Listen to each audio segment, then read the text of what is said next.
وما عادم الذي قالوا الموت الموت الموت الذي صدق الله العظيم وصدق رسوله النبي الكريم ونحن على ذلك من الشاهدين والشاكرين الحمد لله رب العالمين. Yang sama-sama kita muliakan, yang sama-sama kita hormati para alim, para ulama, para masyayikh, para guru yang hadir pada kesempatan malam hari ini. Alhamdulillah hadir para kesepuhan, para kiai, lebih khusus yang saya hormati dan saya muliakan Abah Kiai Haji Muhar Al-Mukarram Ustadz Maswadi, Al-Mukarram Ustadz Imron Al-Mukarram selaku orang tua saya dari Wai Gubag, alhamdulillah hadir. Abah Ustadz Alisin juga alhamdulillah hadir di tengah kita. Al-Mukarram Ustadz Samahani, Al-Mukarram Abah Kiai Abdul Hamid dari Natar, juga Abah Haji Aan yang hadir pada kesempatan malam hari ini, juga para alim, para ulama, para masyayikh yang lainnya yang tidak dapat saya sebutkan satu persatu namanya. Yang kita doakan mudah-mudahan para alim dan ulama kita senantiasa diberi kesehatan oleh Allah Subhanahu wa taala. Juga seluruh para jamaah takziah pada kesempatan malam hari ini, alhamdulillah kita berkumpul dalam rangka yaitu mengenang 100 hari atas wafatnya Ibu Khadijah binti Asnawi, yang mudah-mudahan kita doakan beliau senantiasa mendapatkan kenikmatan di alam barzah dan diterima iman Islamnya dan ditempatkan di tempat yang lain surganya Allah Subhanahu wa taala. Amin ya rabbal hadirin wal hadirat rahimakumullah dan ya Allah wa iyyakum ajmain. Sebelumnya saya mohon maaf kepada seluruh para alim, para ulama. Sebenarnya kurang pantas kalau saya ceramah di daerah Kaliawi ini, kurang pantas Pak. Sebab di Kaliawi ini udah terkenal banyak kiai, banyak alim ulama. Cuma mohon maaf Pak, kadang-kadang dinasehatin sama ustadz yang ada di kampung mah nggak ngedenger telinganya Pak. Jahewa iya karena ustadz nanya. Itu mah ibu bapak-bapak mau benci sama saya silakan, malam juga saya pulang ini lah. Tadinya gak kenal enggak, yang penting pulang mah cair aja lah. Ya kita doakan mudah-mudahan para alim ulama kita semuanya, para kesepuhan, para tamu undangan yang hadir pada kesempatan malam hari ini. Mobil khusus kepada tuan rumah Bapak Yono sekeluarga besar yang mudah-mudahan senantiasa diberikan keberkahan rezeki, keberkahan nikmat hidup di alam dunia ini dan senantiasa dalam lindungan dan rahmat Allah Subhanahu wa taala. Amin ya rabbal. Para jamaah rahimakumullah, mari kita awali pertemuan kita di malam ini dengan senantiasa kita bersyukur kepada Allah. Alhamdulillah Allah masih memberikan nikmat yang luar biasa kepada kita. Salah satunya nikmat umur, nikmat kehidupan, ini nikmat yang luar biasa. Di mana Imam Ghazali pernah mengatakan kehilangan uang kita masih bisa mencari uang, kehilangan emas masih bisa kita mencari emas, tapi kehilangan umur kemana kita hendak mencarinya. Maka Imam Ghazali mengatakan setiap hembusan napasmu adalah permata yang tidak dapat dinilai oleh materi. Umur ini nggak ada yang tahu Pak. Kadang kita masih bisa kumpul pada malam hari ini, nggak ada yang ngejamin umur kita sampai besok pagi. Kadang kita suka aneh, ya Allah bapak itu kemarin jual sayur sekarang mati. Jangan aneh, yang aneh mas sekarang mati besok jualan sayur, itu yang anehnya tuh. Tapi alhamdulillah Allah masih memberikan nikmat kepada kita, salah satunya nikmat umur yang luar biasa ini Pak. Maka kita pergunakan semaksimal mungkin umur yang Allah berikan ini, kita syukuri. Alhamdulillah kita diberi nikmat oleh Allah, nikmat umur, kita diberikan oleh Allah nikmat sehat, sehat semuanya, sehat semuanya Pak. Calager kabeh. Alhamdulillah. Alhamdulillah badan masih sehat Pak Ustadz, cuma kantong kering ya. Tapi mohon maaf Pak, Ternyata banyak uang juga belum menjadi jaminan hidup ini bahagia, Pak. Sebab bahagia ini letaknya di dalam hati. Belum tentu orang yang bergelimangan dengan harta hidupnya tenang. Kadang-kadang orang kaya mah tidur juga nggak tenang, baru geleprak sedikit langsung bangun, kirain maling, taunya kucing nabrak piring. Tapi orang miskin mah tenang, Pak. Pintu lupa dikunci, jendela lupa ditutupin, datang maling dipanutupan kan ku maling jauh alaun. Iya tuh, begitu luar biasa Allah memberikan nikmat, Pak. Yang paling terpenting kita minta sama Allah, minta hidup tenang. Hidup tenang itu bukan dari materi, Pak. Sebab tenang adanya letaknya di dalam hati. Maka kita minta sama Allah, mudah-mudahan Allah memberikan ketenangan di dalam hati kita ini. Amin ya Rabbal. Yang paling terpenting bagaimana cara agar kita hidup ini tenang, Pak. Jangan lupa untuk bersyukur kepada Allah. Dari segala apa yang Allah berikan kepada kita, itu harus kita syukuri. Sebagaimana konsekuensinya, yaitu syukur ajra'ul aqda fi mardatillah wa ajra'ul amwal fiha. Menggunakan harta benda untuk ibadah, anggota badan untuk ibadah. Maka mudah-mudahan kita termasuk orang yang bersyukur atas segala nikmat yang telah Allah berikan kepada kita semuanya. Amin ya Rabbal. Kemudian Bapak Ibu kedua kalinya salawat beriringkan salam. Mari senantiasa kita curah limpahkan keharibaan baginda alam habibana wa nabiyana wa rasulana Muhammad sallallahu alaihi wasallam, yang mudah-mudahan kita semua yang hadir pada kesempatan malam hari ini senantiasa diaku sebagai umatnya nanti di yaumil kiamah dan akan mendapatkan syafaatnya. Amin ya Rabbal. Pak, ini daerahnya sukunya apa di sini, Pak? Orang kita ya, orang Jaseng, ada orang Sunda, ada loba jelma Sunda ya banyak. Ya penting, Pak, sebenarnya paham dengan sebuah bahasa itu penting. Ada keterangannya, man arafa bil lughati qaumin ummina min syarrihim. Barang siapa yang paham dengan sebuah bahasa, maka ia akan selamat dari tipu daya. Harusnya paham, Pak. Orang Palembang ada Palembang. Oh, orang Palembang saya unik, Pak, dengan orang Palembang. Dari namanya aja bisa dibalik-balik. Orang Palembang mah mance cek man, dul cek dul. Tapi jajal nama orang Sunda Darmo, dibalik modar sira. Tuh. Makanya alhamdulillah, Pak, ya paham dengan sebuah bahasa itu penting, Pak. Jangan kayak kita orang kampung jelma dusun. Namanya orang kampung, orang dusun, masuk alpa, baca ayat kursi, jatongong na inuniupan. Naik kereta, hayang di huluna aja, hayang gera datang, maneh nama. Namanya orang kampung, punya anak kerja di hotel di Jakarta, mau ngejenguk anak di Jakarta, dari kampung udah nyiapin buras, telur asin udah disiapin semuanya. Begitu sampai ke kantor depan hotel itu di Jakarta ada bacaan open. Waduh, mundur lagi nih bapak-bapak. Tutung aing ieu mah. Pamajikan aing ge open pakai nyieun kue. Adonan putih keluar jadi hitam. Waduh, mutung saya ini mah. Akhirnya didatengin sama satpam, Pak, kenapa mundur lagi? Satpam nggak ngeliat, open tuh. Dijelasin sama satpam, Pak, open itu artinya buka, silahkan Bapak masuk. Ulah sok ngalalaga dia karena kolot, ngelunjak dia kain gitu.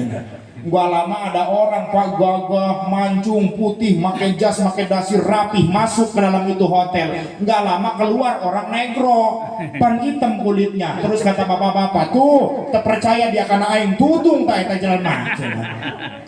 Maka penting dengan sebuah bahasa kita paham ya, Pak ya. Tapi mohon maaf kalau saya aslinya orang Sunda, Pak. Tapi kadang-kadang kalau ditanya sama suku Lampung, kemarin ditanya, "Hagadi Pak Ustadz, alhamdulillah sehat." Ya mudah-mudahan ya tujuannya apa, semua bahasa kita dijadikan oleh Allah berbangsa-bangsa, bersuku-suku, itu bukan untuk dijadikan perpecah belahan, tetapi bagaimana untuk kita saling kenal mengenal. Alhamdulillah di malam hari ini salah satunya nikmat yang diberikan oleh Allah, saya bisa berkumpul, bisa bersilaturahmi di kediaman Kang Yono sekeluarga besar. Mudah-mudahan perkumpulan kita pada malam hari ini bukan hanya sampai di sini saja, tapi mudah-mudahan Allah akan kumpulkan kita di surganya nanti. Amin ya rabbal alamin. Luar biasa Kang Yono dengan memperingati 100 hari wafatnya ibunda tercinta. Ini harus dijadikan pelajaran bagi kita semua, bahwa cepat atau lambat kita pun akan menyusul. Yang namanya mati, alhamdulillah Pak Abah, lamun cacahan paeh abi can kabita eta kana paehna. Ya, alhamdulillah. Makanya luar biasa, menjadikan salah satu bentuk Kang Yono mengumpulkan kita semua mendoakan kepada almarhumah. Ini bukti, yaitu baktinya seorang anak kepada orang tua. Maka pesannya pada malam hari ini, kalau orang tua masih ada, maka bahagiakan orang tua, bahagiakan orang tua, bahagiakan orang tua kalau ingin hidupnya dibahagiakan oleh Allah. Kadang-kadang mohon maaf Pak, urusan bakti sama orang tua mah teu nu bodoh, henteu anu pinter, ngeleyet mah ngeleyet baik. Bahkan justru banyak yang pinter yang suka minterin sama orang tua, betul? Banyak Pak sekarang orang gagah jadi tokoh masyarakat, diajak ngebesan sama orang kota, duaan suami istri naik mobil Avanza, orang tua mah pingin ikut ngebesan, ditaruh di losbak, disatuin sama kelapa, ada gitu. Masya Allah Pak. Maka ayah jelmana ayah. Masya Allah. Maka benar Pak, kasih sayang orang tua kepada anak sepanjang masa, tapi terkadang kasih sayang anak kepada orang tua ada batasnya. Dari mulai kecil orang tua mengurus kita, terutama ibu, melahirkan dengan taruhannya nyawa yang ditaruhkan. Kemudian udah besar sedikit, anak laki harus dihitan. Kadang mohon maaf itu orang tua mau menghitanin anak, nggak punya modal, motor butut digadein. Tapi nggak pernah saya ngedengar cerita anak ngegadein motor mau nyunatin orang tua, nggak ada cerita. Kemudian udah nikah, tetap yang namanya orang tua memikirkan bagaimana anaknya, apalagi seorang ibu peka Pak hatinya. Pagi-pagi kadang ibu itu suka nangis, kenapa? Mikirin takut anak nggak punya beras. Anak awal nikah orang tua nangis, seorang ibu mikirin takut anak nggak punya beras. Seorang ibu berangkat ke tempat anak, ditanya, "Ma mau ngapain kesini?" "Enggak nok, mama kesini juga numpang isi." Padahal bohong, orang tua mengintipin tempat beras anak, takut anak nggak punya beras, betul? Coba sekarang saya tanya sama orang Kaliawi, ada nggak yang suka ngintipin tempat beras orang tua? Ada nggak? Ada nggak? Ayam yang bari nyiuk, kadang si goblok mah boro-boro merek kakolot. Maka luar biasa. Benar kalau kata peribahasa orang tua, khususnya orang Sunda itu ada peribahasa, mun kolot sugih anak meli baju, mun anak sugih kolot mah jadi babu, betul? Mun kolot sugih anak meli sapatu, mun anak sugih kolot mah ngais incu. Males bawa anak ke madrasah, ke sekolah, ke pasar, repot celek diingkeun dina kolot. Keur leutik riweuh kumanehna geus gede, riweuh deui bae ku anakna. Tuh, maka luar biasa ini pelajaran ibunda walaupun telah tiada, bagaimana cara berbakti kepada orang tua yang masih ada. Yuk sama-sama bahagiakan orang tuanya, bahagiakan orang tuanya. Jadikan raja orang tua, maka insya Allah Allah akan memudahkan daripada pintu rezekinya. Yang telah tiada, maka bagusnya mendoakan kepada kedua orang tua yang telah tiada. Minimal bagusnya itu Pak, jaroh ke kuburan orang tua tiap hari Jumat. Lumrah di masyarakat kita ini jaroh tiap lebaran Idul Fitri. Itu juga sambil nggak husu, baju lebaran takut kotor. Apalagi yang merantau jauh ke Jakarta, ke Kalimantan, jarang jarah ke kuburan orang tua bertahun-tahun. Ada sekali jarah, bingung nyariin kuburan orang tua nggak ketemu. Nanya sama kakaknya, "Kang, di mana kuburan bapak?" "Nggak tahu, saya juga puyeng ini. Cuma perasaan saya pas itu ini bapak dikubur di sini nih. Ngen iya bapak pindah ke Bebeja iya doang." Masya Allah, yuk sama-sama bagaimana ya, bukan hanya mendoakan saja, tapi di samping itu sambung tali silaturahmi kepada siapa kerabat dari ibundanya. Ibunda tercinta punya saudara di mana-mana, yuk sambungkan tali silaturahmi kita. Innamal mu'minuna ikhwah, orang mukmin kami ciptakan bersaudara. Khususnya Kang Yono dari orang tua ibunda mungkin punya saudara yang di mana, terus sambungkan silaturahmi. Hadirin wal hadirat rahimakumullah. Terus jangan ini Pak. Terus 5 menit cukup ini. 10 menit sampai subuh. Siap. Ayo sampai subuh, mati saya di pintu. Masya Allah. Malu Pak ya. Udahlah, ini mah datang juga niat hitung-hitung sorogan kepada para kiai Pak. Malu ceramah di Kaliawi mah, sebab orang Kaliawi mah udah terkenal ahli ibadah semua. Tadi juga ngobrol sama Pak Ustadz, alhamdulillah Pak Ustadz di Kaliawi mah sholat subuh sampai keluar sendal isinya mah nggak tahu. Tapi mudah-mudahan kita semua dijadikan orang yang mau ahli ibadah, mau ibadah kepada Allah Subhanahu wa taala. Ya Pak. Maka inilah tugas para kiai itu, bukan menyarekanan nutelok sholat, bukan marahin yang tukang sholat yang nggak pernah sholat Pak, tapi bagaimana mendaur ulang sampah yang tadinya masyarakat mungkin dianggap sampah, dianggap hina, bagaimana kita ajak supaya mau ibadah.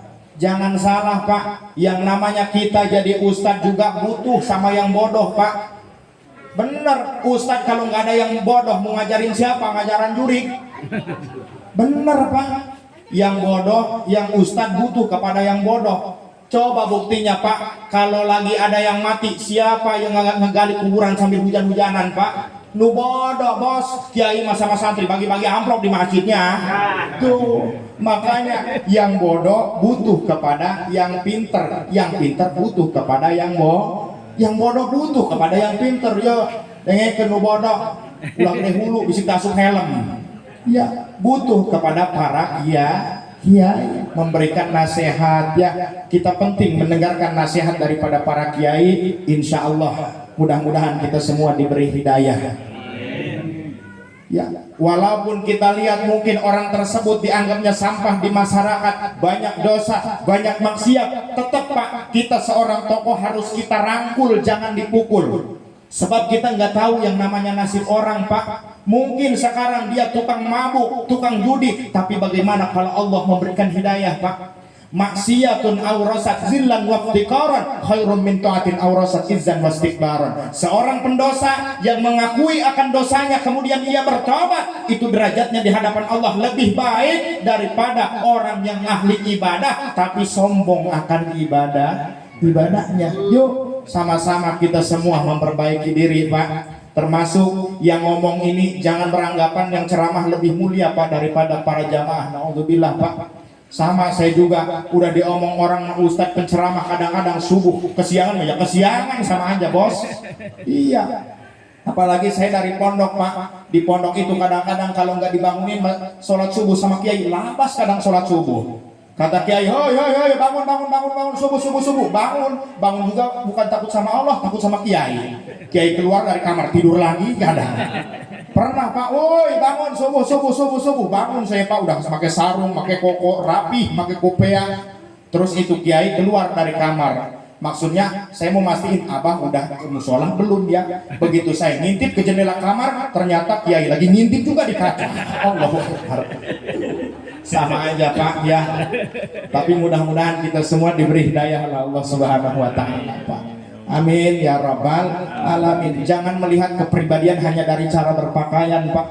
Saya juga nggak pernah pakai jubah di rumah, ngegerak sebenarnya Pak. Pakai jubah begini, mau ngapain naik batang cengkeh pakai jubah, nyangkut di batang. Ya mohon maaf ya Bahnya, Abah alisin ini mas saya pakai jubah juga, bukan pingin dipanggil ustadz, bukan ingin dipanggil kiai. Abah iya mah berusaha lah aranaganya. Mau ngerti mau enggak orang sini bodoh amat, yang penting pulang mah cair aja lah. Selalu ala Nabi Muhammad. Yuk sama-sama kita semua ya aksiru dzikru hadimil ladid. Bagaimana kita semua mengingat daripada yang memutuskan kepada nikmat. Apa yang memutuskan kepada nikmat? Yaitu kematian. Yuk, yang namanya umur kita nggak ada yang tahu Pak. Nggak ada yang ngejamin umur kita ini sampai kepada tua, nggak ada yang ngejamin. Kadang-kadang orang tuanya udah jompo tapi anaknya yang duluan meninggal. Nggak ada yang ngejamin. Sekarang kadang-kadang masih muda udah kena penyakit asam urat segala macam. Sekarang ini Pak, maka umur nggak ada yang ngejamin. Maka harapan kita kapanpun kita dicabut oleh Allah nyawa ini, kita berharap kepada Allah mudah-mudahan kita wafat dalam kondisi husnul khotimah. Amin ya rabbal alamin. Minta kepada Allah Pak husnul khotimah. Amin ya rabbal. Luar biasa Pak. Kalau berbicara kematian ini sedih kita luar biasa Pak. Kita sekarang kumpul rame-rame, nanti mati mah sendiri-sendiri bos. Katanya kamu punya istri yang sangat cinta sama bapak, bohong Pak. Rumah baru beres buat 3 tingkat, terus bapak mati. Katanya istri cinta banget sama bapak, bohong. Kadang-kadang istri jadi kawin ku baturan nyelok dia karena ruangan. Iya, Masya Allah. Beda Pak kalau yang namanya mati. Kadang-kadang kita mikir-mikir Pak. Tapi kalau ngomongin pernikahan sampai kakek-kaki masih gemar yang namanya nikah mah, bener Pak. Iya, kalau nikah mah ditanya bah hayang kawin deui. Wah ya. Tapi geus lah Bah, udah tua mah udah. Jangan banyak kemau, kadang-kadang keinginan gede, tenaga udah kurang. Bisa naik, nggak bisa turun kadang-kadang. Laju urutna lembet, tadi tutupun acan. Tenuhun acan, aturan mah tutupkeun naon bisi ku ucingnya.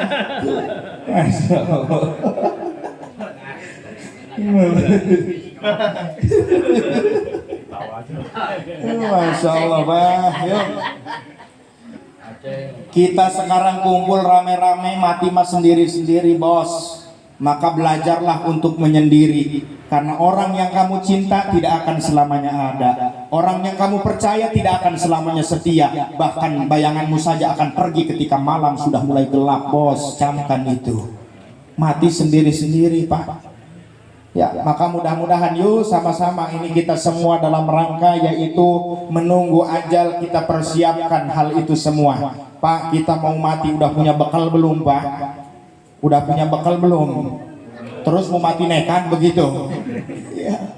Masya Allah, yuk sama-sama persiapkan. Maka pernah Tuan Syekh Abdul Qadir Al-Jailani mengatakan kalau ingin kita hidup bahagia dunia akhirat, la budda li mu'minin fi syairi ahwalihi min salasati asya'a amrin yamtasiluhu wa nahyin yajtanibuhu wa qada'in yarda bihi. Kalau ingin hidup kita bahagia dunia akhirat, yang pertama amrin yamtasiluhu, semua perintah engkau kerjakan. Mana bentuk daripada perintah Allah? Seperti ibadah sholat.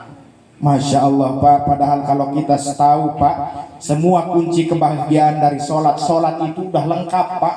Mau kita dikabulkan hajat oleh Allah, sholat hajat. Mau kita diterima tobat, sholat tobat. Mau kita banyak rezeki, sholat duha. Mau beres sholat, ada yang ngasih duit, sholat main. Itu udah lengkap Pak. Iya. Apalagi kalau santri seneng itu Pak kalau ada yang mati. Kalau trong kata kiai, hoi ngaji nggak ada yang kumpul di majelis. Tapi kalau kata kiai trong, hoi nyolatin, keluar semuanya itu santri. Sampai nanya sama kiai, siapa yang matinya? Banget dia tanupae. Tapi enggak, kiai mah seneng aja sama santri. Yo santri, nanti jam 10 nyolatin ya ke masjid. Nyolatin jam 10, santri tua jam 9 udah dari warung itu Pak. Ya datang ke tukang warung, mang rokok naon santri? Sampurna. Mil tak kretek, mil temain kretek mah. Itu nunggu jam 10 santri ngerokok di warung, jus itu asap sampai gambar lope, ternyata bibirnya rada suwing. Iya. Begitu treng jam 10, semangat ini santri masuk ke dalam masjid, kuat pangharupna, mangit kuat diburian coba. Cek kiai, kedepanan itu kamu, kedepanan. Oh kiai pohoan. Begitu beres nyolatin kata imam, kaifa tashhaduna ala hadhil janazah? Khair cair kata santri. Khair cair. Udah beres, akhirnya amplop sholawat dibagiin Pak. Udah nggak sabar ini santri pingin cepet buka itu amplop. Iya, utang rokok belum dibayar. Begitu keluar majlis, sobek itu amplop isinya 5.000 ternyata. Waduh, galau ini santri kecewa. Aduh, kata santri atas siapa paeh-paeh ting terbuka duit mah. Kecewa ini santri akhirnya apa, begitu pulang mau balik lagi ke Kobong, ke pondok, di jalan nemu kakek-kakek udah tua.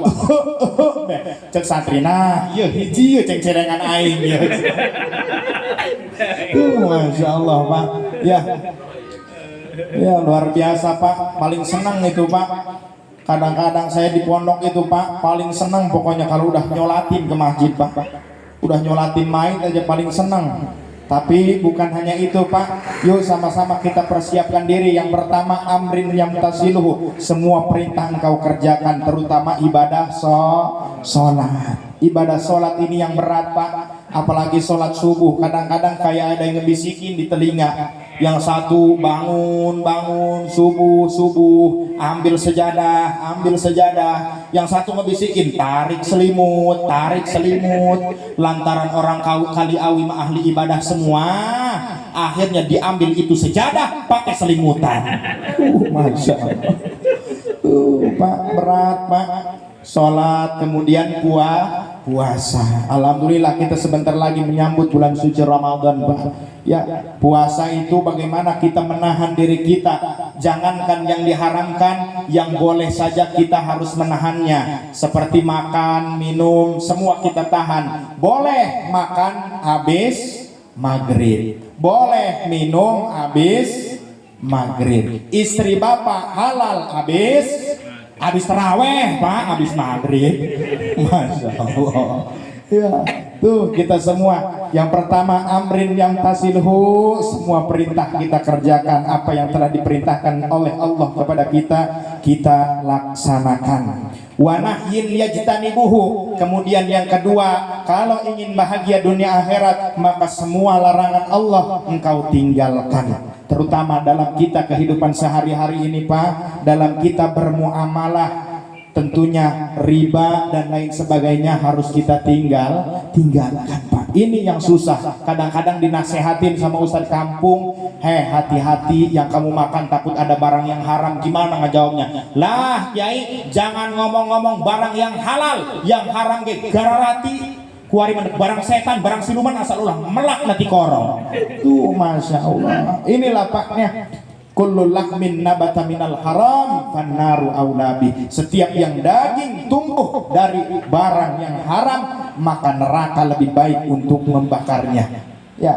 Kalau kita banyak makan makanan yang haram, apalagi kita berikan kepada anak-anak kita, Masya Allah, sekarang udah banyak Pak orang tua yang mengeluh punya anak susah diomongin, betul Pak?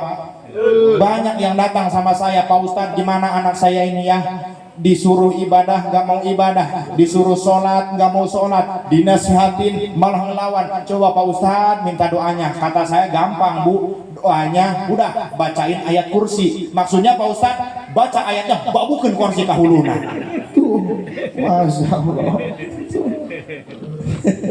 Ya Masya Allah. Ya itu Pak, semua yang haram kita tinggalkan. Bagaimana caranya supaya kita semua, kenapa kita selalu berat dalam ibadah? Kadang-kadang mungkin dari apa yang kita makan ini yang tidak baik, makan makanan yang haram. Apalagi sekarang banyak lumrah bapak-bapak yang pusing punya istri ngehutang terus ke Bang Emok.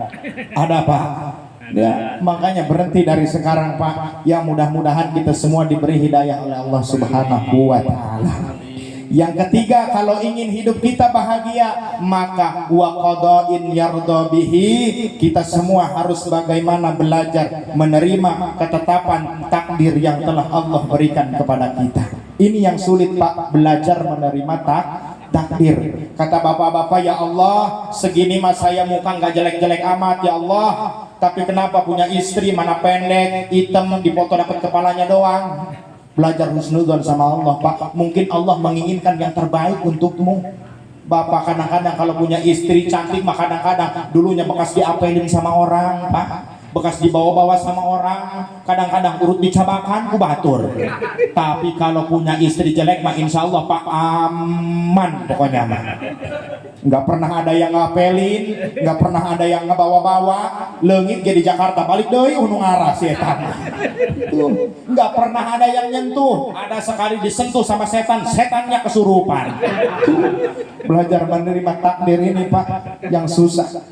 Kata bapak-bapak, ya Allah gimana saya mau bersyukur lihat orang lain mah rumahnya mewah, rumahnya gedong, saya mah rumahnya geribik. Harus syukur Pak, justru enak rumah geribik Pak. Rumah geribik mah nggak nganti beli kipas angin, gerah coplok bae bilik salabar ngegeber dia angin. Iya, sebab kenapa? Orang yang rumahnya gedong mewah juga paeh mandi kubur dina taneuh berem. Bapak cenah boga imah bata berem can kataplok atuh hitung-hitung latihan paeh bae. Belajar menerima takdir yang telah Allah berikan kepada kita, termasuk daripada salah satu takdir yang telah Allah tetapkan kepada kita yaitu kematian. Ya, nggak bisa yang namanya mati kita pingin-pingin, nggak bisa kita hindarin. Kalau udah memang datang ajalnya, maka maupun ia masih muda pasti akan datang. Tapi kadang ada juga yang udah tua, nenek-nenek, udah berbagai penyakit dirasain. Begitu diperiksa ke dokter, kata dokter penyakitnya udah komplikasi. Itu nenek-nenek udah mintanya juga yang gak aneh-aneh. Udah ngomongnya ge udah haru Gusti aing mah hayang paeh aing mah. Terus kata anaknya, "Ma, istighfar ma, aya 1 juta mah istighfar aing mah hayang paeh." Terus datang cucunya bawa roti Holland Bakery, itu kan dia bayar. Terus kata cucunya, "Ma, nih kue buat emak." Aing mah lain hayang kue, hayang ge paeh, aing mah hayang paeh. Ma, ulah kitu ma, pamali ulah kitu mah. Lah kajeun pamali ge aing teu kuat nahanan ieu panyakit. Napas geus areungap.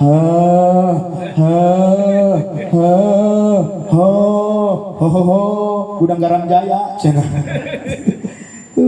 Ada yang ngecerit-cerit minta sama Allah, belum datang ajannya, belum. Nggak lama ada pengumuman di masjid, inna lillahi wa inna ilaihi rajiun. Budak saha eta nu paeh aing tah lain. Atuh lain jak mama ngomong keneh. Lain lamun aing mah hareun aing. Tuh Masya Allah, kalau belum datangnya ajal, belum datang, belum Pak. Maka yuk sama-sama kita persiapkan untuk kita menghadapi kematian ini. Semua kita bekali diri kita dengan amal ibadah kepada Allah Subhanahu wa Ta'ala. Gak ada Pak yang dapat kita sombongkan di dunia ini Pak, gak ada. Semua tidak akan kita bawa. Semua tidak akan kita bawa. Dunia mah tempatnya tipu-tipu Pak. Di dunia ini kita padahal ditipu, semua tipu-tipu dunia mah. Dunia mah tempatnya pusing, karena memang ini bukan surga Pak. Bener nggak Pak? Dunia mah tempatnya pusing. Jangankan yang nggak usaha, yang usaha juga puyeng sekarang. Ada orang malam-malam ngejual nasi goreng, katanya demi sesuap nasi, kenapa nasinya dijualin? Coba pikir. Tuh, dunia mah tempatnya pusing Pak. Dunia mah tempatnya tipu-tipu.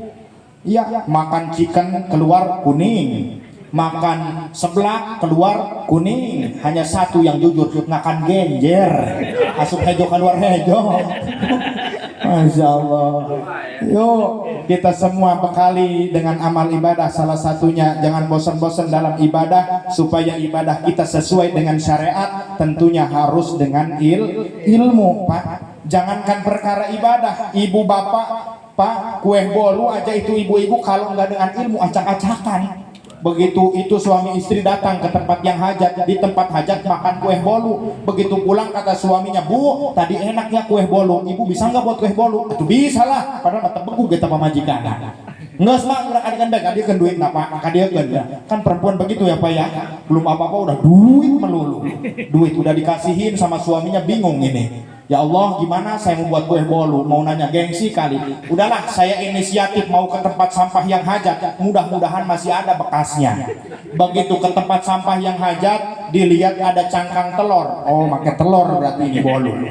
Dilihat lagi ada bungkus mentega, oh pakai mentega ini. Dilihat lagi ada bungkus tepung, oh pakai tepung berarti ini bolu. Nggak disangka di atas bungkus tepung nyempil daun kencur, oh ini penyedapnya nih kayaknya. Akhirnya dibeli semua bahan, kencurnya juga beli sekilo, diadon, dibuat kue udah jadi, dikasihin sama suaminya, dimakan sama suaminya. Suaminya nyengir aja. Terus cek pamajikan bekak aja, heung ada har anu ngeunah manyah salakina bari molol tot ngeunah beheung dia. Aing mah karak seumur-umur ngakan bolu rasa karedok.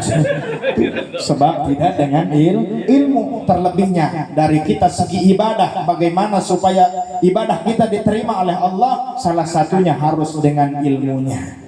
Ilmu bagaimana tata cara sholat, rukun sholat, syarat sah wudhu bagaimana, maka itu dapat kita dapatkan dari mana? Dari kita terus belajar kepada para alim, para ulama. Yang namanya belum ada penyesalan Pak, kalau masih Allah memberikan umur kepada kita malam yughargir, sebelum napas berada di tenggorokan, kita masih diberikan hidayah oleh Allah Subhanahu wa Ta'ala. Yuk kita sama-sama yang namanya hidayah itu jangan ditunggu tapi dijemput. Bagaimana kita menjemput hidayah? Yaitu dengan kita seringnya kumpul di majelis-majelis zikir. Sering zikir Pak, sering zikir. Iya, datangi majelis-majelis zikir yang luar biasa dibimbing oleh para guru kita. Terus terang Pak, kalau masalah zikir ini kita kadang-kadang malu kalah sama ikan emas di kolam. Kita lihat Pak, nggak berhenti zikir, Allah Allah Allah Allah, nggak berhenti zikir Pak. Kita lagi zikir, dikasih makanan begini snack, berhenti zikirnya, nggak la ilaha illallah lagi. Tapi ikan emas kita lihat di kolam lagi Allah Allah Allah, kita lemparin pelet nambah kencang, Allah Allah Allah Allah Allah Allah. Tuh sehingga ikan karena ia mau zikir menjadikan dirinya dan lingkungan di sekeliling menjadi tenang. Maka jangan heran kalau sekarang banyak laki-laki yang betah di pemancingan daripada di rumah dengan istri. Betul Pak? Tuh karena ikan membuat tenang tadi Pak.